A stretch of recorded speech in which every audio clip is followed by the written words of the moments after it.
Bihari Bible study में आप सभी को स्वागत है। सभी को जय मसीह की। आज हम जानेंगे दाऊद की कहानी के बारे में।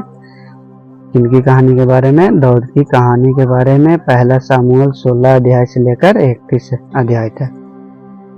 पहला सामुएल 16 अध्याय से लेकर 31 अध्याय तक। दाऊद की कहानी बाइबल की पुराने नियम की पुस्तक एक सामुएल में वर्णित है, जो इस प्रकार है। पहला सामुएल 16 अध्याय में बताया गया है कि परमेश्वर ने सामुएल को दाऊद को इस्राएल का राजा बनाने के लिए कहा। और दाऊद एक चरवाहा था और वह अपने पिता का ईसाई के घर में रहता था। पहला सामुएल 17 अध्याय में बताया गया है कि दाऊद ने गोलियत को हराया, जो एक फिलिस्तीनी दिग्गज था। दिग्गज मतलब राक्षस। दाऊद ने परमेश्वर पर विश्वास किया और उसने गोलियत को मार डाला।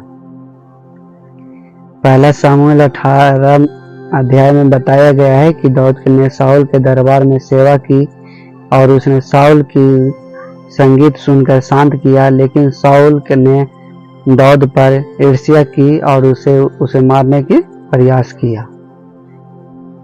दाऊद ने शाऊल से बचाने के लिए भाग गया और उसने अपने मित्र योगनाथ के साथ मुलाकात की। योगनाथ ने दाऊद को शाऊल के इरादे के बारे में चेतावनी दी। दाऊद ने गोलियत के साथ मिलकर शाऊल से बचने के लिए एक योजना बनाई, लेकिन शाऊल ने दाऊद को फिर से मारने का प्रयास किया।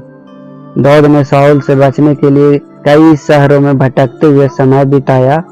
उसने अपने अनुयायियों के साथ मिलकर फिलिस्तीनियों के खिलाफ लड़ाई लड़ी। दाऊद ने शाऊल को हराया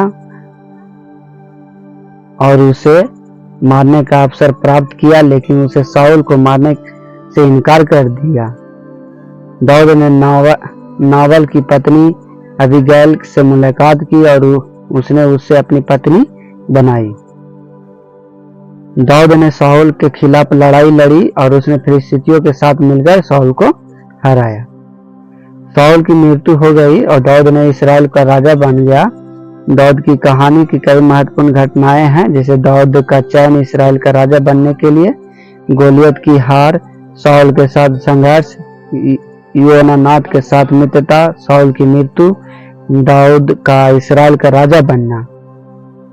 प्रभु इस कहानी से आप सभी को आशीष दे। आमीन।